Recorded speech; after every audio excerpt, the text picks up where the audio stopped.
Brace for impact.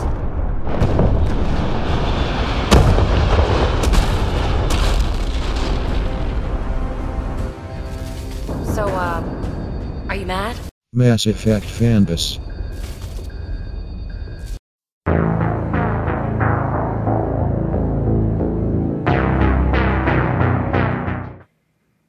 Hey guys, it's Kathleenums here, and I finally finished Mass Effect Andromeda a year after its release. I can't believe that it took me a complete year to finish a game that comes from a series that I'm one of the biggest fans of. However, a year after, some of the technical issues were solved and I felt like the facial expressions were a lot less story breaking, so I was able to finish the game and able to finish it and enjoy certain aspects of it. So my overall impression of this game a year after its release is that it's mediocre. Is it a bad game? I don't believe so. Is it a good game? I don't believe so.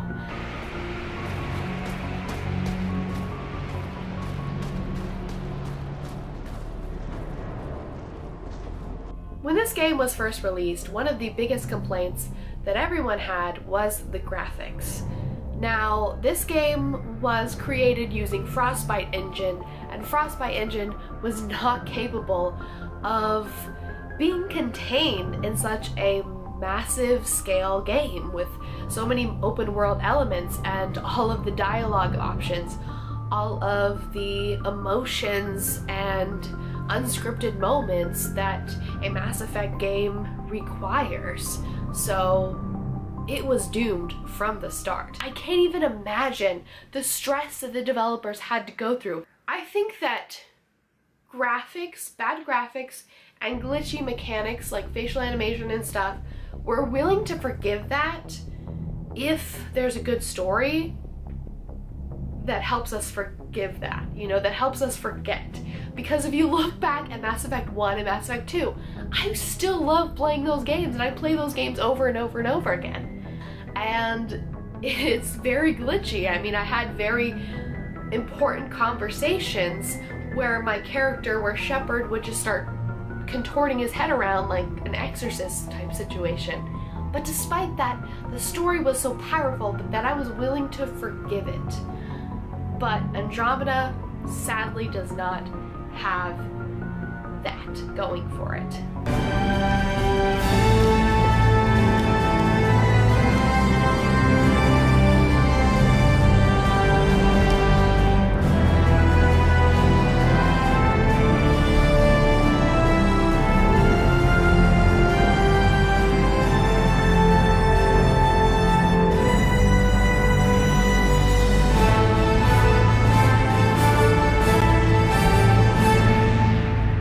About Andromeda's greatest offender, and that is the story. The story of Andromeda is boring, and that is because there is no good villain to this story. The Ket is boring, and the Archon is the most generic villain that you could possibly think of. Mass Effect 1 through 3 had a great conflict, and a good story requires a great conflict. The enemy of Mass Effect 1 was mysterious and ambiguous, but most of all, it was powerful. It took all the resources possible just to take out one single Reaper. And by the time Mass Effect 3 comes around, you have hundreds, thousands of these things attacking every planet in the Milky Way. You are filled with this sense of dread and mystery. But the Ket, right away, we know, for some reason, they just want to keep us from doing what we're doing, and that we're just too stupid to know what's going on. The Archon is one of the most generic villains possible. There's nothing likable about him. There's nothing interesting about him. I don't think that you have to necessarily make a villain likable, but I think that a villain should believe deeply that what they're doing is right. And I just didn't believe that about the Ket. I think that they should have just gotten rid of the Ket altogether, or made the Ket just another alien species and maybe made the Remnant the true villain, because the Remnant are still mysterious. We don't know everything there is to know about them, and they play with genetics. Maybe they have some type of godlike mentality behind this. Maybe they wanted to intervene with life itself, and I think it would have been really cool. I don't really want to go into too much of spoilers if you plan on playing this game, although I wouldn't recommend it unless you have like a lot of free time on your hands. I think it would have been interesting if maybe the Andromeda Initiative would have been the villain of this story. Like, maybe they came in and the Scourge came behind them, and all of these races, the Ket, who I think should have just been another alien race, and then the Angara, saw the Andromeda Initiative as this invasive species, and you are all fighting for the resources of Andromeda because the Scourge is killing everything. And you have to slowly prove to the people around you that you're not this invasive species. And I think it would have been really cool because it would have tied into this idea that Mass Effect is always tied into. It's this fear of the other. What if the Andromeda Initiative, even though you're playing as the character, is hated from everyone around them because they are fighting for resources in a world that is struggling to keep itself alive? And there is no Deus Ex Machina, there's no button that you could press to cultivate these worlds, because in this game you just have to find these different vaults, and then when you press a button, the vaults make the worlds inhabitable. But what if it wasn't that simple? What if you arrive on this planet and the worlds are dying? And you have to earn the trust of the Angara, who will probably hate you because they have been striving to survive on these worlds without you, and now there's more mouths to feed. And that creates another conflict of how many capsules, how many stasis pods should we awake, because those are more mouths to feed, and then there's people that hate you for not waking up those stasis pods. Give us conflict. I say go there. Don't make this a clear cut and dry, this is the good guy, this is the bad guy. I don't know, maybe that's just a little too revolutionary for Mass Effect, but I think that idea would have worked. Don't make it easy. Don't make it literally like, oh, I gotta do this, this, and this, and this, and then I get this new world to settle on. No. No. So tragically, in Andromeda, they murdered the Paragon and Renegade options and replaced them with 4 different options, and that was the compassionate dialogue option, the smart-ass funny dialogue option, some other one that I can't remember, and the intelligence dialogue option. I could kill every person in this room and walk out unscathed. You're insane. You can either fight at my side or get crushed under my heel, but you will not stand in my way. I've got nothing more to say to you.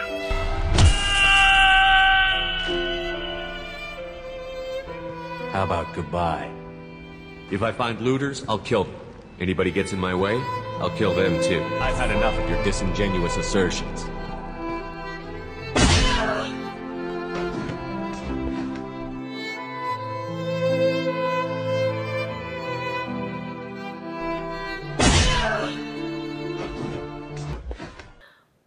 But those 4 options did not pay off because they meant literally nothing. In Mass Effect 1 through 3, Paragon and Renegade were 2 skills that you develop.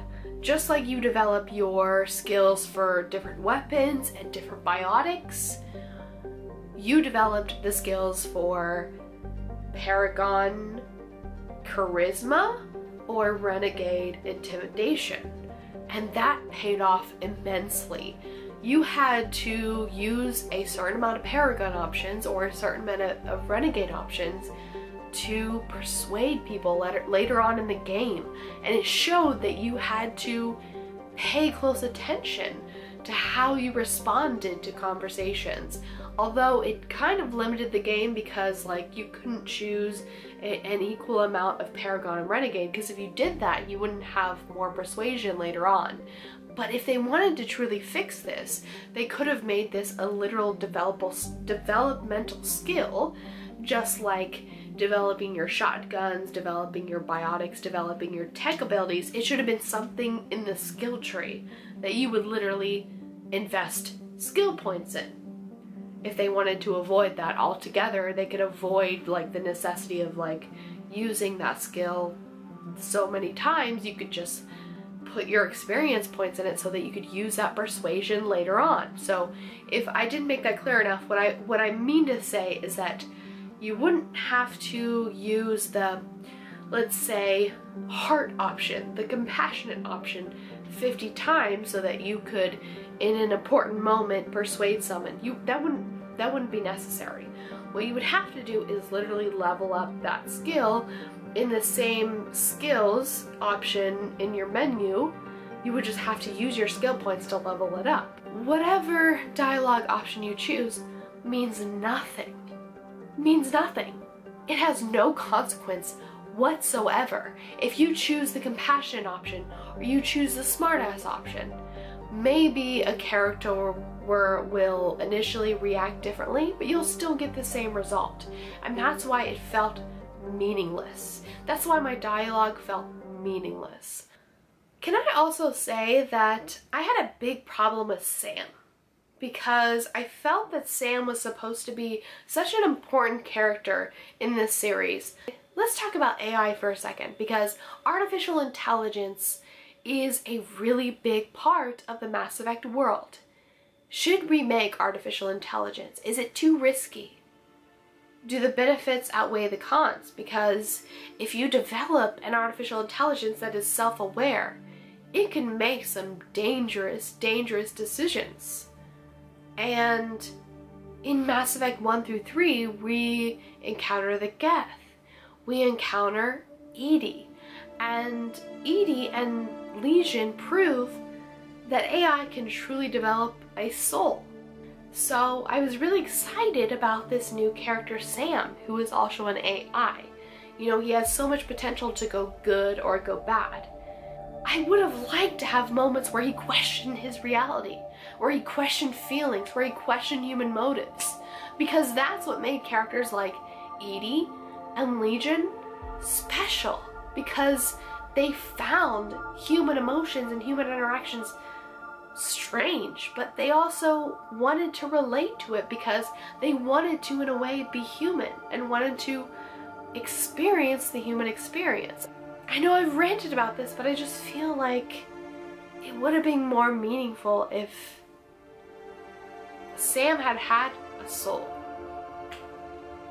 Does this Legion have a soul? Does this unit have a soul? No, it doesn't. But yeah, despite all of these story problems, there were still really cool characters. I loved Reyes. He was funny and I enjoyed all the interactions with him, and I found myself rooting for him even though he was a kind of ambiguous character. Like, he's not quite good, he's not quite bad, but I found him so charismatic and fun that I rooted for him anyways. Don't be a stranger, Pathfinder.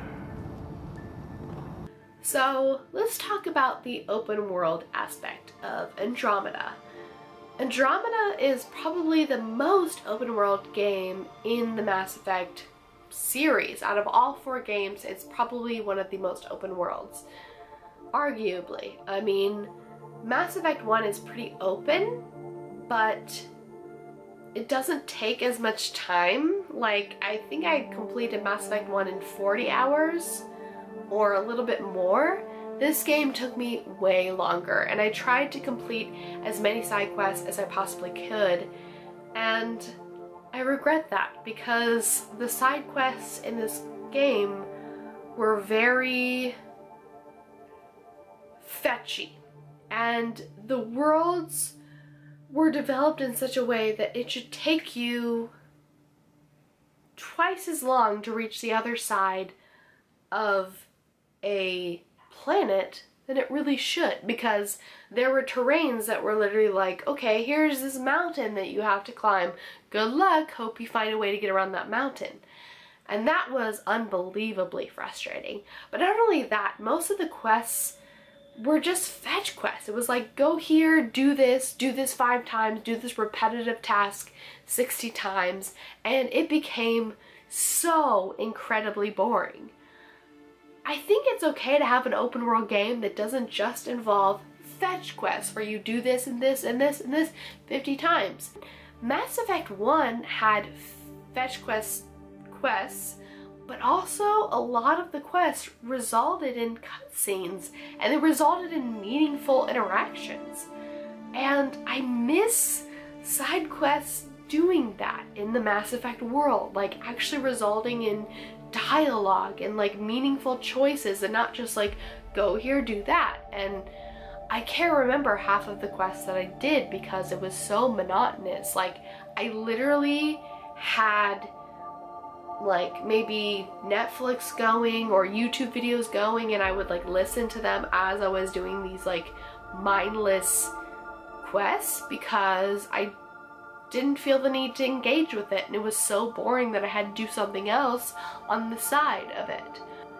Does Mass Effect need to be an open world game? I don't think so. I think you could still have an RPG and have it be linear.